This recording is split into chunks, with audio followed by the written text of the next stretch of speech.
প্রধানমন্ত্রী হিসেবে শপথ নিলেন তারেক রহমান। জানাবো বিএনপির জয় ভারতের জন্য কী বার্তা বহন করে এবং সর্বশেষ জানাবো বিএনপি ভূমিধস জয় বাংলাদেশের জন্য এক নতুন সূচনা ও কঠিন পরীক্ষা। এতক্ষণ শুনলেন সংবাদ শিরোনাম, এবারে বিস্তারিত। প্রধানমন্ত্রী হিসেবে শপথ নিলেন তারেক রহমান। বাংলাদেশের ১১তম প্রধানমন্ত্রী হিসেবে শপথ গ্রহণ করেছেন বিএনপির চেয়ারম্যান তারেক রহমান। রাষ্ট্রপতি মোহাম্মদ শাহাবুদ্দিন তাকে শপথ বাক্য পাঠ করান। পরে প্রধানমন্ত্রী হিসেবে গোপনীয়তার শপথও পাঠ করানো হয়। মঙ্গলবার বিকেল ৪টের দিকে জাতীয় সংসদ ভবনের দক্ষিণ প্লাজায় রাষ্ট্রপতি মোহাম্মদ শাহাবুদ্দিন তাকে শপথ পড়ান। শপথ অনুষ্ঠান সঞ্চালনা করেন মন্ত্রিপরিষদ সচিব নাসিমুল গনি। শপথ গ্রহণের পর তারেক রহমান শপথ গ্রহণের ২ নথতে স্বাক্ষর করেন।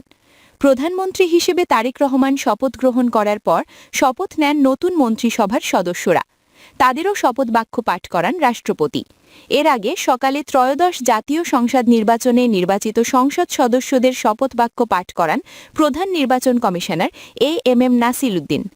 সাধারণত বঙ্গভবনের দরবার হলে মন্ত্রিসভার শপথ অনুষ্ঠিত হলেও এবার বাংলাদেশ জাতীয়তাবাদী দলের সিদ্ধান্ত অনুযায়ী অনুষ্ঠানটি হচ্ছে সংসদ ভবনের উন্মুক্ত প্রাঙ্গণে।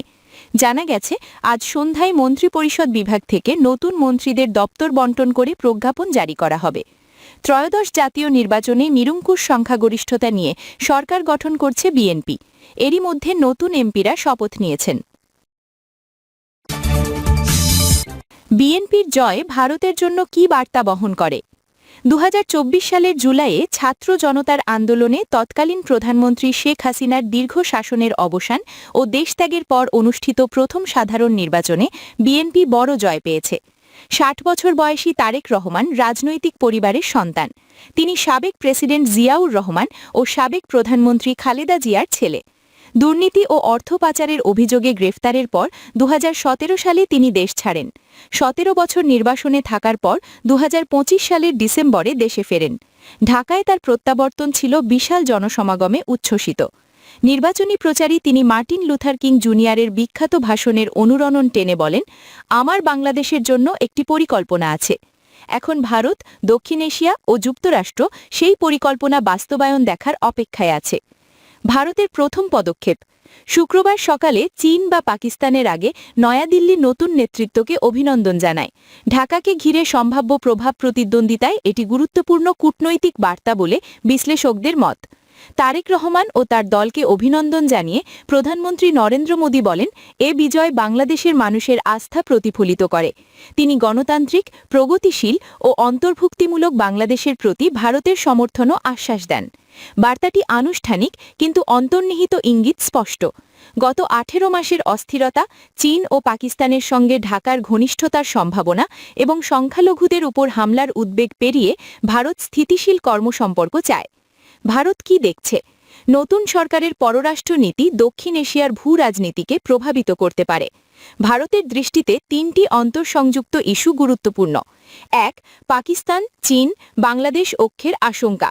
যদি নতুন প্রশাসন দিল্লির তুলনায় পাকিস্তান ও বেইজিংমুখী হয়, তবে আঞ্চলিক ভারসাম্যে পরিবর্তন আসতে পারে। বিশেষ করে জামাত ইসলামী জোট সঙ্গী হলে দ্বিপাক্ষীয় সম্পর্ক অস্থিতিশীল হওয়ার ঝুঁকি ছিল, তবে স্পষ্ট সংখ্যাগরিষ্ঠতার কারণে তা আপাতত নেই। পাকিস্তান সংযোগের প্রসঙ্গে অনধিষ্ঠানিকভাবে JF-17 যুদ্ধবিমান চুক্তি নিয়ে আলোচনা হয়েছে বলে খবর। আর চীনের উপস্থিতি ইতিমধ্যে বড় অবকাঠামো প্রকল্পে দৃশ্যমান, যেমন মোংলা বন্দর আধুনিকায়ন। বিশ্লেষকদের মতে এসব বাণিজ্যিক প্রকল্প ভবিষ্যতে দ্বৈত ব্যবহার সুবিধায় রূপ নিতে পারে, যা ভারত মহাসাগরীয় অঞ্চলে ভারতের নিরাপত্তা উদ্বেগ বাড়ায়। সীমান্ত ও অভ্যন্তরীণ নিরাপত্তা। ভারত বাংলাদেশের ৪,১০০ কিলোমিটার সীমান্ত ঘন বসতিপূর্ণ ও রাজনৈতিকভাবে সংবেদনশীল। পশ্চিমবঙ্গ ও আসামের নির্বাচনের আগে অবৈধ অনুপ্রবেশ বড় ইস্যু। হাসিনা আমলে সীমান্ত নিয়ন্ত্রণে সহযোগিতা ছিল, তবে ২০২৪ পরবর্তী সময়ে অনুপ্রবেশের চেষ্টা বেড়েছে বলে তথ্য ইঙ্গিত দেয়। তারেক রহমান সরকার গঠন করলে সীমান্ত নিয়ন্ত্রণ, চোরাচালান ও সহিংসতা দমনে কতটা কঠোর হবেন তা দিল্লি নিবিড়ভাবে দেখবে। সংখ্যালঘুদের নিরাপত্তা। শেখ হাসিনাকে অপসারণের পর সংখ্যালঘু সম্প্রদায়ের উপর হামলা বেড়েছে। বাড়ি, ব্যবসা ও মন্দির লক্ষ্য করে সহিংসতার অভিযোগ রয়েছে। অন্তর্বর্তী সরকার প্রধান নোবেলজয়ী প্রফেসর ড. মোহাম্মদ ইউনুস কিছু মৃত্যুর কথা স্বীকার করলেও বলেছেন অধিকাংশ ঘটনা অসাম্প্রদায়িক কারণে ঘটেছে। ভারত অন্তত ২৩ জন হিন্দু সংখ্যালঘু নিহতের কথা বলেছে এবং দৃশ্যমান সুরক্ষার দাবি জানিয়েছে। তারেক রহমান সুরক্ষা দেওয়ার প্রতিশ্রুতি দিয়েছেন, তবে বিএনপির ঐতিহাসিকভাবে রক্ষণশীল অংশের সঙ্গে সম্পর্ক দিল্লির নজরে থাকবে। বাণিজ্য, সুযোগ ও ঝুঁকি। দ্বিপাক্ষীয় বাণিজ্য প্রায় $14 বিলিয়ন, ভারতের উদ্বৃত্ত প্রায় $10 বিলিয়ন। বাংলাদেশের তৈরি পোশাক খাতে কাঁচা তুলার সুতা আমদানির ৮০% বেশি আসে ভারত থেকে। সম্পর্ক শীতল হলে ঢাকার সরবরাহ বৈচিত্র্য কৌশল বেইজিংমুখী হতে পারে, যা ভারতীয় রপ্তানিতে প্রভাব ফেলবে। তবে নির্বাচনের পর অর্থনীতি পুনর্গঠনে স্থিতিশীল সরবরাহ শৃঙ্খলই ঢাকার কাছে অগ্রাধিকার হতে পারে, যা উল্টো ভারতীয় রপ্তানিতে গতি আনতে পারে। বেসলাইন ও উপসংহার। হাসিনার শাসনে দিল্লি ঢাকা সম্পর্ক স্থিতিশীল ছিল। বাণিজ্য, যোগাযোগ, সীমান্ত নিরাপত্তা ও পানি বণ্টন চুক্তিতে অগ্রগতি হয়। যদিও দিল্লি হয়তো সেই ধারাবাহিকতায় চাইত, তবু নেতৃত্ব পরিবর্তনকে মেনে নিয়ে ওয়েট অ্যান্ড ওয়াচ কৌশল নিয়েছে। সার কথা, ভারতের নজর দুই বিষয়ের উপর: ক্ষমতা ও উদ্দেশ্য। নতুন সরকার সীমান্ত নিয়ন্ত্রণ, অনুপ্রবেশ রোধ, সংখ্যালঘু সুরক্ষা এবং দক্ষিণ এশিয়া ও ভারত মহাসাগরীয় অঞ্চলে শক্তির ভারসাম্য বজায় রাখতে কতটা সহযোগী হবে তাই নির্ধারণ করবে নয়াদিল্লি ঢাকা সম্পর্কের পরবর্তী অধ্যায়। বিএনপির ভূমিধ্বংস জয়, বাংলাদেশের জন্য এক নতুন সূচনা ও কঠিন পরীক্ষা। বাংলাদেশের ১৩তম জাতীয় সংসদ নির্বাচনের জয় হয়ে বাংলাদেশ জাতীয়তাবাদী দল এক বিরল সময়ের সুযোগ কাজে লাগিয়েছে। মানুষের দীর্ঘদিনের ক্লান্তি আর দলের কৌশলগত ধৈর্য, এই দুইয়ের মিলনে তৈরি হয়েছে এই ফলাফল। এই বড় জয় হঠাৎ করে আসেনি। প্রায় ২ দশক ধরে প্রস্তুতির ভেতর দিয়ে যে সময় গেছে তার ফসল এটি। এই জয়ের কেন্দ্র ছিল একটা জাতীয় মনোভাব, সেটি আশাবাদের চেয়ে বেশি ছিল অবসাদে ভরা। অন্তর্বর্তী ব্যবস্থা, গণমত, প্রাতিষ্ঠানিক অনিশ্চয়তা আর মতাদর্শগত সংঘাতের পর মানুষ নতুন পরীক্ষা চায়নি। তারা চেয়েছে কিছু পরিচিত, চেয়েছে এমন কিছু যা বোঝা যায়, ধরা যায়। অস্থিতিশীলতার অনুভূতি যখন বাড়ে, তখন ভোটাররা সাধারণত অচেনা বিকল্পে ঝুঁকি নেয় না। তারা ফিরে যায় পরিচিত শক্তির কাছে, এমন প্রতিষ্ঠানের দিকে যার স্মৃতি আছে, ইতিহাস আছে, যদিও তা নিখুঁত নয়। বিএনপি এই মানসিক প্রবণতা থেকে লাভবান হয়েছে। দলটি নিজেকে অজানার দিকে লাভ হিসেবে উপস্থাপন করেনি। দীর্ঘদিন ক্ষমতার বাইরে থাকলেও দলটি মানুষের স্মৃতি থেকে মুছে যায়নি, বরং টিকে ছিল। ফলে তারা ফিরে এসেছে এমন এক শক্তি হিসেবে যারা টিকে ছিল, সহ্য করেছে। এই নির্বাচনী ফলাফলের পেছনে ৩টি শক্তি কাজ করেছে। প্রথমত, শেখ হাসিনা নেতৃত্বাধীন আগের রাজনৈতিক ব্যবস্থার পতনে শূন্যতা তৈরি হয়েছিল। প্রভাবশালী কোনো ব্যবস্থা ভেঙে পড়লে সেখানে নিরপেক্ষ জায়গা তৈরি হয় না, তৈরি হয় বিভ্রান্তি। এমন অনিশ্চয়তার সময়ে সুবিধা পায় সবচেয়ে পরিচিত রাজনৈতিক শক্তি, নতুন কেউ নয়। বিএনপির শাসন অভিজ্ঞতা, পুরনো নেতৃত্বের উত্তরাধিকার এবং ত্যাগের গল্প সেই শূন্যতা পূরণ করেছে। ভোটাররা অতীতের ভুল একেবারে ভুলে গেছে এমন নয়, তারা হিসাব করেছে, তুলনা করেছে। ব্যালটে থাকা অন্য বিকল্পের চেয়ে বিএনপির অভিজ্ঞতাকে নিরাপদ মনে হয়েছে। দলের আবেদন বড় স্বপ্নের প্রতিশ্রুতিতে ছিল না, ছিল প্রাতিষ্ঠানিক স্মৃতিতে।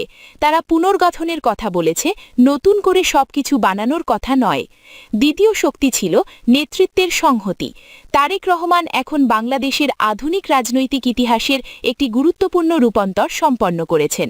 একসময় তাকে বিতর্কিত উত্তরাধিকারী বলা হতো, যিনি নির্বাসন থেকে রাজনীতি পরিচালনা করেছেন। এখন তার হাতে রয়েছে স্পষ্ট ও স্বাধীন জনসমর্থনের ম্যান্ডেট। এই বিজয় তাকে শক্ত অবস্থান দিয়েছে, জোটের উপর নির্ভরতা কমিয়েছে, একই সঙ্গে অজুহাতের পথও বন্ধ করেছে। এখন তিনি বাধা বা প্রান্তিকীকরণের অভিযোগ তুলতে পারবেন না। তার হাতে যে ম্যান্ডেট এসেছে সেটিই তার পরীক্ষা। তিনি কি আগের নেতাদের পতনের ধারা থেকে বেরোতে পারবেন? বড় জয় ক্ষমতা দেয়, কিন্তু দায়ও কেন্দ্রীভূত করে। তৃতীয় শক্তি ছিল সাংগঠনিক স্থায়িত্ব। রাজনৈতিক নির্বাসন অনেক সময় দলকে ভেঙে দেয়। বিএনপির ক্ষেত্রে সেটি দলকে আরও কঠিন করেছে। ক্ষমতার বাইরে থাকার বছরগুলোতে দলটি তৃণমূলে আনুগত্য জোরদার করেছে, অবিচারের বর্ণনাকে গভীর করেছে, নির্বাচনী প্রস্তুতিও শানিত করেছে। নির্বাচন যখন এসেছে, বিএনপি তখন তাৎক্ষণিক কিছু করেনি, বহু বছরের পরিকল্পনা বাস্তবায়ন করেছে। সমর্থকেরা ছিল প্রস্তুত, তাদের ভেতরে জমেছিল ক্ষোভ, আনুগত্য আনুগত্য আর প্রত্যাশা এই সঞ্চিত শক্তি শেষ পর্যন্ত ব্যালটে রূপ নিয়েছে। তবে এই নির্বাচনের গভীর তাৎপর্য লুকিয়ে আছে বিরোধী রাজনীতির রূপান্তরে। বাংলাদেশ জামায়াতে ইসলামী তাদের ইতিহাসের সবচেয়ে শক্তিশালী নির্বাচনী ফল অর্জন করেছে। প্রান্তিক অবস্থান থেকে উঠে এসে তারা এখন জাতীয় রাজনীতিতে অস্বীকার করার উপায় নেই এমন এক জায়গায় দাঁড়িয়েছে। তাদের উত্থানের পেছনে ছিল শৃঙ্খলা ও স্পষ্ট অবস্থান। সাম্প্রতিক শাসনের দায়ে তারা আক্রান্ত নয় এমন একটি বিকল্প হিসেবে জামায়াত নিজেদের উপস্থাপন করতে পেরেছে। প্রিয় দর্শক, এই ছিল এখনকার সর্বশেষ সংবাদ আপডেট। সব সংবাদ পেতে চ্যানেলটি সাবস্ক্রাইব করে বেল আইকনটি ক্লিক করে রাখুন।